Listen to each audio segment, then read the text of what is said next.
मानिक दफ्तर के बैरूनी दरवाजे में अंदर से कुंडी लगाकर मुझे साथ लिए अंदरूनी दरवाजे से दाखिल हुआ तो एक खुला सहन सामने दिखाई दिया जिसमें एक छोटी सी फिएट कार खड़ी थी।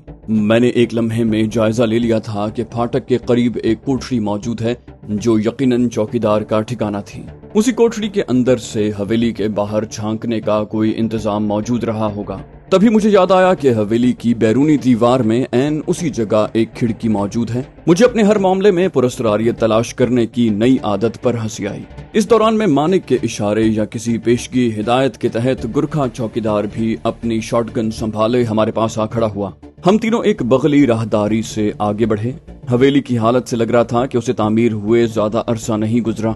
वहाँ बहुत से कमरे दिखाई दिए जो सब के सब बंद थे। अलबत्ता हवेली के अंदरूनी हिस्सों से कभी कभार सुनाई दे जाने वाली जनाना और मर्दाना आवाजों से जाहिर हो रहा था कि वो ढंढार हवेली खैराबाद नहीं है। राहदारी आगे बढ़ने पर बाएं तरफ मुड़ी और अचानक एक जीना सामने आ गया। मैं मानिक की पैरवी में सीढ़ियां चढ़ने लगा, जबकि गुरखे के भारी कदमों की धमक बता रही थी कि वो भी हमारे पीछे पीछे आ रहा है। जीना खत्म होने पर हम एक और राहदारी में पहुंच गए। मानिक ने गुरखे को जीने के पास ही रुकने का इशारा किया और मुझे अपने पीछे आने का इशारा किया। वो बेआवाज कदमों से आगे बढ़ रहा था और यकीनन मुझसे भी यही चाहता था। वो राहदारी बाएं तरफ मुड़ी और हम फर्श से लगभग 10 फुट बुलंद एक रोशनदान के नीचे जा खड़े हुए। उसने होंठों पर उंगली रखकर मुझे खामोशी से वहां रुकने का इशारा किया और खुद सामने दीवार से लगी 7-8 फुट ऊंची और रोशनदान के ऐन नीचे दीवार से लगाकर खड़ी कर दी। मैंने सवालिया नजरों से मानिक को देखा तो उसने मुझे सीढ़ी पर चढ़कर रोशनदान से कमरे में झांकने का इशारा किया। मैं अपनी जज्बाती उथल पुथल को संभालते हुए कोई आवाज पैदा किए बगैर बांस की सीढ़ी चढ़ने लगा। आखिरी 2-3 सीढ़ियों से पहले ही रोशनदान मेरे सामने आ गया। मैंने एक नजर मानिक पर डाली और फिर एहतियात से अंदर झांका। वो कुशादा कमरा यकीनन ख्वाबगाह के तौर पर इस्तेमाल होता होगा। वहाँ 3 पलंग बिछे हुए दिखाई दिए, ताहम उस वक्त वो पलंग खाली थे। अलबत्ता उनके दरमियान खाली जगह पर बिछे 2 मुसल्लों पर जवान साल लड़कियां निहायत खुशू खुजू और इन्हिमाक के साथ नमाज की अदायगी में मसरूफ थीं। उन्होंने दुपट्टों से अपने सर अच्छी तरह ढांप रखे थे। उनके निखरे निखरे पाकीज़ा चेहरे मुझे बखूबी दिखाई दे रहे थे, लेकिन मुझ में उन्हें देखने की ताब नहीं थी। मैंने अपनी नजरें उन दोनों बहनों पर से हटा ली, लेकिन चेहरे का रुख नहीं बदला ताकि मानिक यही समझे कि मैं महवियत से उन दोनों का जायजा ले रहा हूँ। मैंने उनका जो महदूद जायजा लिया था उनके मुताबिक उनमें से बड़ी बहन की उम्र 22 के लगभग रही होगी, जबकि छोटी शायद 18 साल की हो। दोनों दराज कामत और मुतनासिब जिस्म की मालिक थीं और हुस्न के हर पैमाने पर पूरी उतरती थीं। मैं कुछ ही देर वहां ठहर सका और मानिक के कुछ कहने से पहले ही सीढ़ी से नीचे उतर आया। मानिक ने कदरे हैरानी से मुझे देखा और फिर कुछ कहे बगैर सीढ़ी को उसकी साबिका जगह पर रखकर मुझे साथ लिए बेआवाज कदमों से वापसी के रास्ते पर चल पड़ा। राहदारी से जीने की तरफ बढ़ते हुए मानिक दादा और इश्तियाक भरी सवालिया नजरों से मेरी तरफ देख रहा था। मैंने उसकी तरफ से कोई बेहुदा सवाल पूछे जाने से पहले खुद ही अपने तासुरात जाहिर करना बेहतर समझा। वाकई दोनों अप्सराएं हैं, आसमानी हूर परियां। 17 साल गोरियों के बीच गुजारे हैं, लेकिन ऐसी सुंदरता पहले कभी नजर नहीं आई।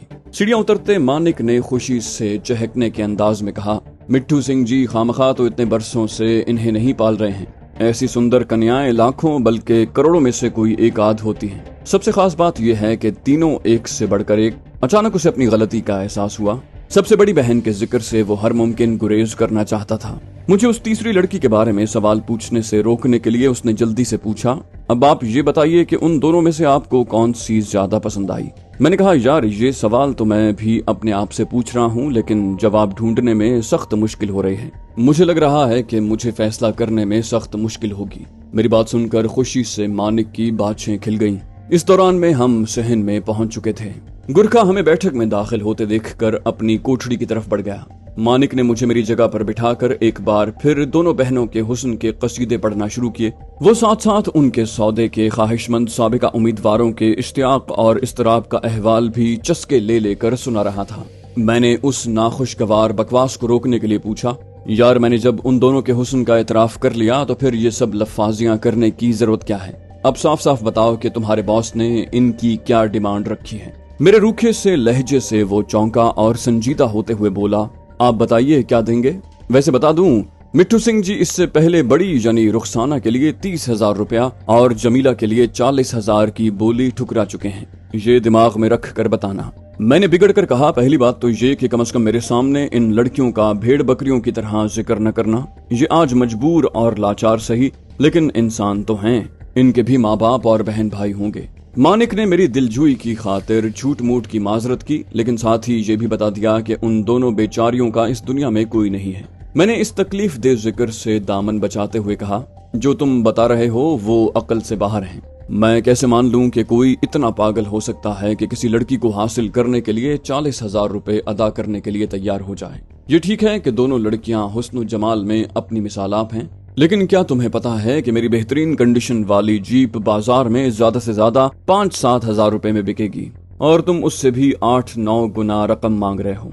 मेरी बात सुनकर मानिक ने जोशीले लहजे में कहा, मैं भगवान की सौगंध खाकर कहता हूँ कि मिट्ठू सिंह जी ये रकम ठुकरा चुके हैं, वो इससे कम में बिल्कुल नहीं मानेंगे। अचानक मैंने पूछा, तो फिर उसने सबसे बड़ी लड़की कितने में बेची? 1 लाख में। मेरा ये सवाल उसके लिए शायद बिल्कुल गैर मुतवक्के था, लिहाजा वो गड़बड़ा गया और उसके मुंह से बेसाख्ता निकला, वो बिकी थोड़ी थी, वो तो। अपनी गलती का एहसास होते ही उसने जुमला अधूरा छोड़ दिया और हवन्नकों की तरह मेरा चेहरा तकने लगा। उसे अंदाजा नहीं था कि इस अधूरे जुमले ने मेरे जहन में अंदेशे भरे सवालात का तूफान उठा दिया था। इससे पहले कि मानिक अपनी जबान से फिसल जाने वाले अल्फाज को बातों में घुमा फिरा कर टाल देता, मैंने गंभीर लहजे में पूछा, तुमने बात अधूरी क्यों छोड़ दी मानिक? बताओ ना, अगर शाजिया को फरोख्त नहीं किया गया तो उसका क्या बना? क्या उसे तोहफे के तौर पर मुफ्त किसी के हवाले कर दिया था? ताहम गर्म लोहे पर चोट लगाने की मेरी कोशिश ज्यादा कामयाब न हो सकी। उस घाघ शख्स ने चंद ही लम्हों में खुद को संभाल लिया था। उसने बेनियाजी से पूछा, कुछ ऐसा ही समझ लें बहादुर सिंह जी, अब उसका जिक्र छोड़ें और उसकी बहनों के बारे में फैसला करें। आपको इनमें से कौन सी ज्यादा पसंद आई है? मैंने कहा, यार मुझे तो दोनों ही पसंद आई हैं, लेकिन तुम जितनी रकम का मुतालबा कर रहे हो वो अक्ल हैरान करने वाला है। बात साफ है मानिक जी, एक लड़की को हासिल करने के लिए अच्छे खासे मकान की कीमत तो कोई पागल ही अदा करेगा। अगर सचमुच उन लड़कियों के 30 और 40 हजार रुपए लग चुके हैं तो तुम लोगों ने वो रकम कबूल न करके बेवकूफी की। मानिक ने मेरी बात सुनकर कदरे झुंझलाए हुए लहजे में कहा, आप तो कह रहे थे कि अगर लड़की पसंद आ गई तो मुंह मांगी रकम दे सकते हैं। और मैंने उसकी बात काटते हुए कहा, मेरी बात गौर से सुनो मानिक, बेशक मैं अपनी पसंद का माल हासिल करने के लिए रकम की परवाह नहीं करता, लेकिन मैं किसी राजा महाराजा या नवाब का नहीं, एक कारोबारी शख्स का बेटा हूँ और मेहनत से कमाए हुए पैसे की कदर जानता हूँ। अगर तुम मेरे इश्तियाक और ज़ौक़े जमाल के बल पर मुझे लूट लेने की उम्मीद लगाए बैठे हो तो ये तुम्हारी गलती है। ऐसे दाम बताओ जो मुनासिब हों, तुम देखोगे कि मैं सौदा करने में 1 मिनट भी नहीं लगाऊंगा। मेरी बात सुनकर वो कुछ देर के लिए खामोश हो गया, जैसे कुछ हिसाब किताब लगाने की कोशिश कर रहा हो। फिर उसने संजीदा लहजे में कहा, मैं आपको मिट्ठू सिंह की डिमांड बता चुका हूँ, लेकिन ये भी ठीक है कि आप जैसे हकीकी गाहक बार बार नहीं टकराते और मैं चाहता हूँ कि आप यहाँ से खाली हाथ न जाएं। ऐसा करें कि आप छोटी यानी जमीला के 35 दे दें। अगर रुखसाना पसंद है तो वो 25,000 में साथ ले जा सकते हैं। मैं मिट्ठू सिंह को इतने दामों पर तो राजी कर लूंगा, लेकिन यकीन करें मजीद रियायत की बिल्कुल गुंजाइश नहीं। मुझे उन मजलूम लड़कियों के बारे में इस तरह का भाव ताव सख्त अजियत दे रहा था, लेकिन मैं मामले को ज्यादा से ज्यादा फितरी रंग देना चाह रहा था। मानिक मेरा फैसला जानने के लिए बेताबी से मेरा चेहरा तक रहा था। आखिर उसने पूछ ही लिया, तो फिर आपने क्या फैसला किया? मैंने कहा, यार अब भी तुम बहुत ज्यादा रकम मांग रहे हो। अच्छा ये बताओ, क्या तुम 45,000 में ये दोनों कश्मीरी हसीनाएं मुझे सौंप सकते हो? दरअसल मैं इनमें से किसी एक के हक में फैसला नहीं कर पा रहा। उसने चौंक कर कहा, 45,000 दोनों के? ये तो बहुत कम है। मिट्ठू सिंह जी हरगिज नहीं मानेंगे। मैंने बेनियाजी से कहा, उसे राजी करना तुम्हारा दर्द-ए-सर है, मैं बहरहाल इतनी ही रकम दे सकता हूँ। ये कहकर मैंने जेब थपथपाई और उसे हिर्स दिलाने वाले लहजे में कहा, अगर मंजूर है तो अभी सौदा पक्का कर लेते हैं, मुझसे बयाना ले लो, वरना मेरी तरफ से मामला खत्म समझो। मैं इससे 1 इकन्नी फालतू नहीं दूंगा। जी चाहे तो अपने मिट्ठू सिंह जी से बात कर लो। ये कहते हुए मैंने तपाई पर रखे टेलीफोन की तरफ इशारा किया। मानिक ने मेरी तजवीज के बरक्स टेलीफोन की तरफ आंख उठाकर भी न देखा। बोला, देखो बहादुर सिंह जी, मुझे इतने छोटे छोटे मामलों में मिट्ठू सिंह को तंग करने की जरूरत नहीं है। मैं उनके कहे बगैर उनकी मर्जी जानता हूँ। आपको रकम बढ़ाना पड़ेगी। ऐसा करें 50,000 दें और दोनों लड़कियां साथ ले जाएं। इस रकम से एक मुनासिब किस्म का मकान खरीदा जा सकता था, लेकिन मैं अब इस तकलीफ दे सौदेबाजी को मजीद आगे नहीं बढ़ाना चाहता था। लिहाजा मैंने कहा, ठीक है तो सौदा तय हो गया। मैं तुम्हें 10,000 रुपए बतौर बयाना दे रहा हूँ, बाकी रकम 2 दिन में तुम्हें मिल जाएगी। मेरी बात सुनकर मानिक के चेहरे पर गोया फूल ही फूल खिल गए। बोला, बिल्कुल ठीक है बहादुर सिंह जी, अब वो दोनों मेरे पास आपकी अमानत हैं, मुझे बता दो कि किस वक्त आपका इंतजार करूं। मैंने पहले से तैयार करके अपने पास रखी हुई 10,000 रुपए की मोटी सी गड्डी उसके हाथ में दे दी। उसने बिला तकल्लुफ मेरे सामने ही नोट गिनने शुरू कर दिए। मैंने उसकी माल के हिर्स व हवस पर लानत भेजते हुए कहा, मैं परसों शाम बाकी रकम समेत यहीं पहुंचूंगा, उन दोनों को तैयार रखना। उसने नोटों की गिनती जारी रखते हुए कहा, अब वो आपकी हैं सरदार जी, आज ले जाएं या परसों। अचानक मेरे जहन में एक ख्याल आया। मैंने कहा, अगर वो दोनों वाकई मेरी बन चुकी हैं तो फिर मिट्ठू सिंह की लगाई हुई पाबंदियां खत्म हो जानी चाहिए। मेरी बात सुनकर वो चौंका। उसने नोटों की गिनती भी रोक दी। बोला, मैं आपका मतलब नहीं समझा सरकार। मैंने मजबूत लहजे में कहा, मेरा मतलब ये है कि अब मैं चोरी छुपे नहीं बल्कि रूबरू उन दोनों को देखना चाहता हूँ। इसमें तुम्हारा भी फायदा है। मेरी उनसे मुलाकात उन्हें आइंदा सूरत हाल के लिए जहनी तौर पर तैयार कर देगी, वरना अचानक यहाँ से ले जाने की कोशिश पर वो दोनों मज़ाहमत भी कर सकती हैं। मेरे आखिरी अल्फाज सुनते ही उसके चेहरे पर बौखलाहट और परेशानी के मिले जुले तासुरात उभरे, जिसकी वजह मुझे बाद में समझ आई। मुझे डर था कि वो एक बार फिर मिट्ठू सिंह की इजाजत न होने का बहाना करके मेरा ये मुतालिबा मुस्तरद कर देगा, लेकिन हैरत अंगेज तौर पर वो फौरन तैयार हो गया। बोला, अगर आपकी यही इच्छा है तो मुझे कोई एतराज नहीं, लेकिन आप उनसे मेरी मौजूदगी में मिलेंगे। मैंने उसकी ये बात सख्ती से मुस्तरद कर दी। कहा, इससे तो अच्छा है कि तुम मुझे सीधा सीधा इनकार कर दो। मैं उन दोनों की झिझक और शर्म दूर करने, बेतकल्लुफी पैदा करने के लिए उनसे मुलाकात करना चाहता हूँ। तुम्हारी मौजूदगी में ये सब कैसे होगा? हो सकता है उनका दिल जीतने के लिए तुम्हें और मिट्ठू सिंह को गंदी गंदी गालियों से नवाजूं। जाहिर है तुम्हारे मुंह पर मैं ये नहीं कर सकता। शायद तुम उन लड़कियों के सामने अपनी ऐसी बेइज्जती बर्दाश्त भी न कर सको। मेरे ठोस दलाइल ने यकीनन उस पर असर किया होगा, लेकिन उसके बावजूद वो तजब्जुब में दिखाई दिया। मैंने कहा, यार अगर तुम्हें ये डर है कि कहीं मैं पूरी रकम देने से पहले ही माल पर हाथ साफ न कर दूं, तो तुम उस रोशनदान से झांक कर चौकीदारी कर सकते हो। पहली मुलाकात में तो ऐसी कोई पेशकदमी मुमकिन भी नहीं है। वैसे भी मैं जबरदस्ती करने की बजाय दिल जीतने पर यकीन रखता हूँ। उसने खिसियाने लहजे में कहा, मुझे आपका भरोसा है बहादुर जी। चले ठीक है, आप उन दोनों से मिल सकते हैं, लेकिन ज्यादा वक्त न लगाना, आपकी कृपा होगी। मैंने मसनूई झुंझलाहट के साथ कहा, यार मैंने कहा तुम बेशक मेरी हर हरकत पर नजर रखो, लेकिन ये थानेदारी छोड़ दो। मेरी बात सुनकर वो एक बार फिर शर्मिंदा सा दिखाई दिया। बोला, अच्छा सरकार, जो आपकी मर्जी। मुझे 15-20 मिनट दें, मुझे ये देखना पड़ेगा कि वो दोनों लड़कियां इस वक्त क्या कर रही हैं। कई बार वो अपनी मुसलमानों वाली पूजा के बाद सो जाती हैं। मैं उन्हें जगाता हूँ, फिर मैं आपको अंदर लेकर चलूंगा। उम्मीद है आप नाराज नहीं होंगे। मैंने कहा, ठीक है। ये वक्त मैं अपनी गाड़ियों में 1-2 सिगरेटों से लुत्फानंदोज होने में गुजारता हूँ। मैं अपनी जीप में जाकर बैठा तो जहीर को बेताबी से मुंतजिर पाया। उसने छूटते ही पूछा, क्या सूरत हाल है जमाल भाई, काम बन गया? मैंने मुतमईन लहजे में कहा, हाँ, आखिर मान गया खबीस इंसान। उसने अपना हिजान छुपाते हुए कहा, ये तो बहुत अच्छी बात है। कितनी रकम देनी है उसे? मैंने कहा, 50,000 रुपए। मुझे लगा कि मेरे अल्फाज उसके दिमाग पर बिजली बनकर गिरे हैं। कई लम्हे खामोश रहने के बाद उसने हैरत भरे लहजे में मेरा हर लफ्ज जोर देकर दोहराया, 50,000 रुपए? मैंने तस्दीक की, हाँ, दोनों के।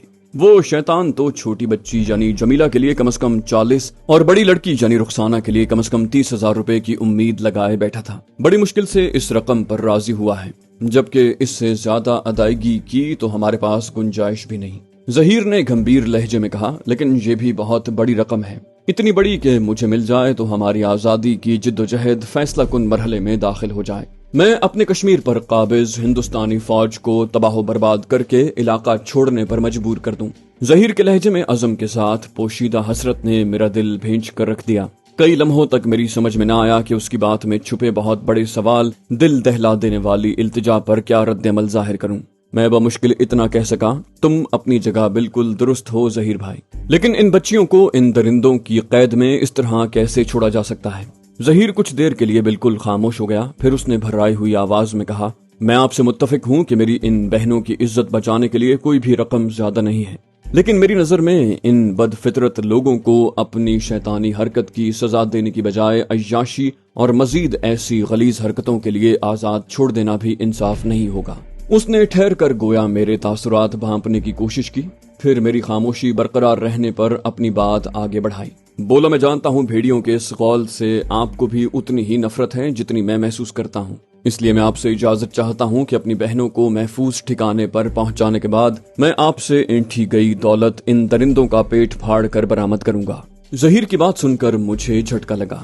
ये लड़का कहीं मेरा हमजाद तो नहीं है। उसने बिल्कुल वही बात कही जो मैंने बात के लिए उठा रखी थी, जैसे उसने मेरे दिमाग की गहराइयों में झांक कर देख लिया हो। मैंने मोहब्बत से लबरेज लहजे में कहा, छोटे भाई, यकीन करो तुम जो कह रहे हो मैं भी बिल्कुल वही इरादा रखता हूँ। बस मैं उस वक्त का इंतजार कर रहा हूँ जब ये दोनों बहनें खतरे की जद से बाहर निकल चुकी हों। हाँ, मैंने इस रकम को कश्मीर की आजादी की जंग में इस्तेमाल करने के बारे में अभी तक नहीं सोचा था।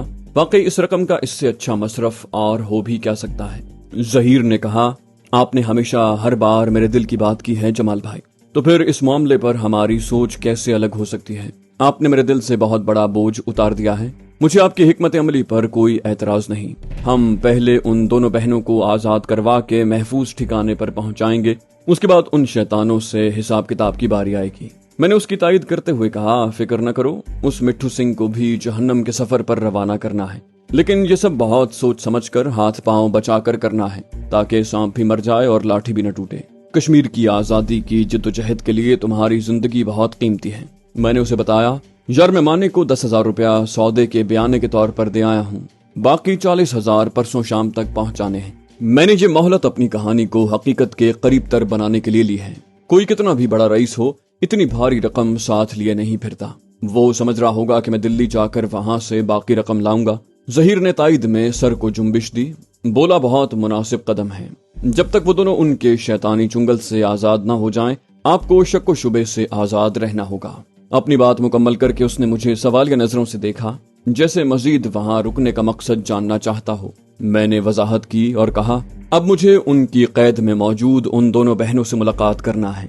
मानिक ने उनसे मिलाने का बंदोबस्त करने के लिए कुछ देर की मोहलत मांगी थी। मैं सिगरेट पीने का बहाना करके तुम्हें अब तक की पेशरफ्त से आगाह करने चला आया। ज़हीर ने इस बात में सर हिलाया, तभी एक अहम भूली हुई बात मेरे जहन में ताजा हो गई। मैंने अंदेशों से बोझल लहजे में कहा, यार उस मनहूस मानिक ने गैर इरादी तौर पर एक ऐसी बात कह दी है जिसने मुझे तशवीश और तजस्सुस में मुब्तला कर दिया है। हमने उससे ये राज न उगलवाया तो उन बच्चियों को रिहा करवाने के बावजूद हमारी कामयाबी अधूरी रह जाएगी। मेरी बात सुनकर ज़हीर एकदम मुस्तरिब हो गया। मैंने उसका सब्र आजमाने की बजाय वजाहत मुनासिब समझी और कहा, जब वो लड़कियों के दाम मांग रहा था तो मैंने अचानक पूछ लिया कि उनकी बड़ी बहन शाजिया का तो तुमने 1 लाख रुपया लिया होगा। इस पर वो हड़बड़ा कर बेसाख्ता बोला कि शाजिया फरोख्त थोड़ी हुई थी, वो तो। मेरी तवक्को के ऐन मुताबिक मेरी ये बात सुनकर ज़हीर चौंक उठा। उसने पूछा, ये सुनकर आपने सवाल तो किया होगा कि अगर उस बेचारी को उन जालिमों ने फरोख्त नहीं किया तो फिर उसका क्या बना? उसने क्या बताया? मैंने संजीदा लहजे में कहा। ये कहते ही उसे अपनी जबान फिसलने का एहसास हो गया और मेरे जोर देकर पूछने के बावजूद उसने शाजिया के बारे में मजीद कुछ न बताया। ज़हीर बोला तो उसके लहजे में अंदेशों की आंधी चलती महसूस हुई। उसने कहा, मुझे कुछ अच्छे आसार नजर नहीं आ रहे। जब उन्हें अपने करतूतों के हवाले से किसी पकड़ का खौफ नहीं है तो फिर शाजिया के बारे में इतनी राजदारी बरतने की क्या जरूरत पेश आ गई? मैंने भी खदशात भरे लहजे में उसकी तायद की। ज़हीर ने कुछ सोचने के बाद कहा, अब इस तशवीश और खलिश से तभी निजात मिलेगी जब उस बेचारी की मौजूदा सूरत हाल मालूम होगी, और उसके लिए हमें उस फितने मानिक की जबान ही खुलवानी पड़ेगी। मैंने कहा, तुम ठीक कह रहे हो, इसके अलावा कोई चारा नहीं है। उन दोनों लड़कियों की तरफ से बेफिक्र होने के बाद पहला काम यही करेंगे। इसका तो बाप भी बताएगा कि उन्होंने शाजिया को कहाँ पहुंचाया है। ज़हीर मेरी बात सुनकर खुश हो गया।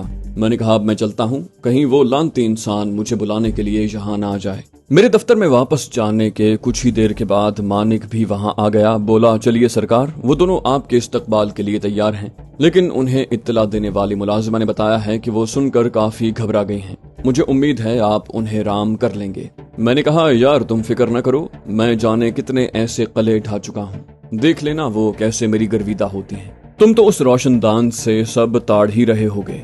मेरी बात सुनकर वो शर्मिंदा हो गया। बोला, नहीं सरदार जी, मुझे आपका पूरा भरोसा है, बेफिक्र होकर उनसे बात करें, मैं ताका झांकी नहीं करूंगा।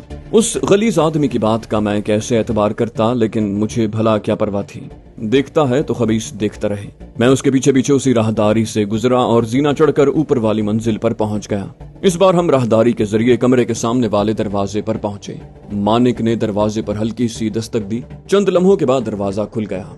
मैं खुद ब खुद नजरें झुक जाने की वजह से बगौर जायजा लेने से कासिर रहा, लेकिन मैंने अंदाजा लगाया कि वो बड़ी बहन यानी रुखसाना है। उसने खुद को निहायत एहतमाम से एक दबीज चादर में लपेट रखा था, सिर्फ चेहरा खुला था। मानिक ने छूटते ही कहा, ये फतेह सिंह जी हैं, دلی کے بڑے رئیس ہیں، یہ بہت بھلے آدمی ہیں اور میرے خاص دوست، ان سے اچھا برتاؤ کرنا۔ دونوں لڑکیوں نے مانک کی بات سنی انسنی کر دی اور کوئی جواب دینے کی بجائے سر جھکائے چپ چاپ کھڑی رہیں۔ انہیں اس اذیت سے نکالنے کے لیے میں نے مانک کو مخاطب کیا، مانک میں خود ان سے بات کر لوں گا، تم جا سکتے ہو۔ مانک نے کچھ کہنا چاہا لیکن پھر اس بات میں سر ہلا کر کمرے سے نکل گیا۔ میں نے دروازہ بند کر دیا، تاہم اندر سے کنڈی نہ لگائی۔ مجھے لگا کہ دونوں بہنوں کے جسم پر لرزہ طاری ہے۔ اس سے پہلے کہ میں کچھ کہتا، رخسانہ نے خود گفتگو کی ابتدا کی۔ اس کے لہجے میں بلا کی نفرت بلکہ گھن نمایاں تھی۔ وہ بولی، آپ جو بھی ہیں میری بات کان کھول کر سن لیں۔ ہماری رگوں میں شریف ماں باپ کا خون دوڑ رہا ہے اور ہم ایک پاکیزہ دین کو ماننے والی ہیں۔ میں خدا واحد کو شاہد مان کر قسم کھاتی ہوں کہ اگر آپ نے ہم پر گندی نظر ڈالنے کی کوشش کی تو میں آپ کی آنکھیں نوچ لوں گی۔ میں کشمیری ہوں، عزت کی خاطر جان لینا اور جان دینا میرے لیے کوئی بڑی بات نہیں ہے۔